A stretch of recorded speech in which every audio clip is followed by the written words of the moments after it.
Now, I'm using really high-tech stuff. This is called Microsoft Paint. Most of you don't even have Microsoft Paint because you can't afford it.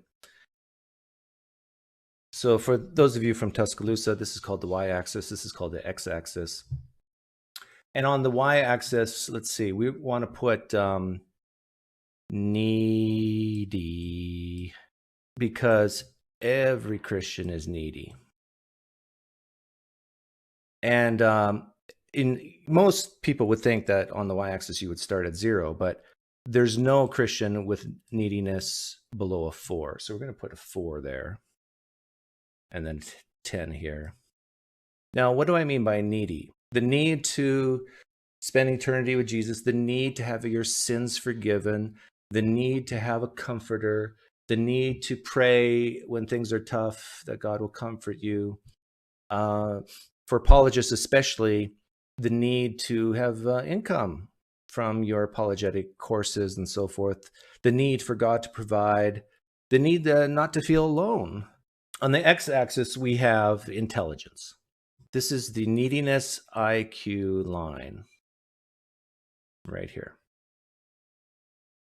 There's a point here where you do not want to engage with Christians or apologists at all. And that's about a 5 IQ, 5 out of 10. So we'll put a line down here. And this is called like the no-go region. Now, personally, I find entertainment with people in the no-go region, but it's not advisable. You got to be a professional, a trained professional to do this, and you got to be compassionate as well. Basically, you do not want to engage. Yeah, Kent Hovind would be in here. Ken Ham would be in here.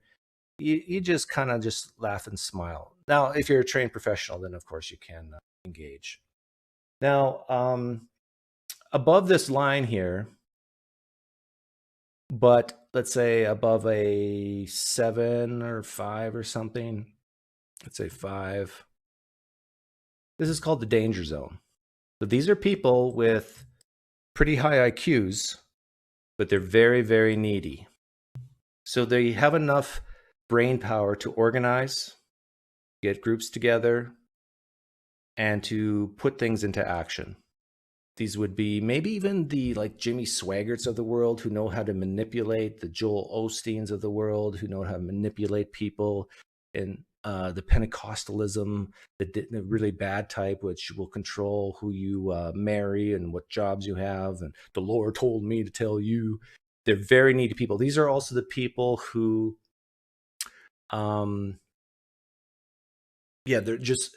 they get really offended if you take the Lord's name in vain, or if you draw a picture of Muhammad. I mean, they're so needy, like they're way up here, right? They're so needy that their emotions, like, don't make me mad. Don't say these bad things about Jesus. Don't say these bad things about Muhammad. Otherwise, I'm going to get really mad, and I'm smart enough to hurt you. So you want to avoid these people here. So maybe an IQ of, let's say, between 5 and 8. So here's 5, and here's somewhere. This is what I call the fun zone. These are the people who are so easy to trap. They're not so needy, like they're below, let's say, a 5 or 7. They're not so needy that they get defensive right away and they'll stick around and they'll talk to you. But, you know, they haven't quite thought of everything. Now, when we get the really intelligent apologists, let's say, and they're still needy, but they're highly intelligent. This is called the talk zone. You can still talk with them, but you have to walk on eggshells. You have to be very careful. They're very smart, but if you cross the line, they'll bail because you've caused their emotions, you've caused their anxieties to rise. And then let's say if you lower the neediness but keep the intelligence, this is called the friend zone. These would be the Pete Ends of the world. And yeah, and a lot of progressive Christians would be in here.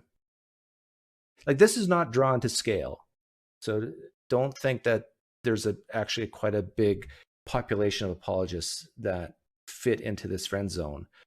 But if you can find apologists with a pretty high IQ and low neediness, like medium level neediness, yeah, please be friends. Now, I've had people come up to me in the past and say that they met a Christian apologist who's very intelligent. So in this section here, over 8, and almost like very low neediness, like even below 4 out of 10.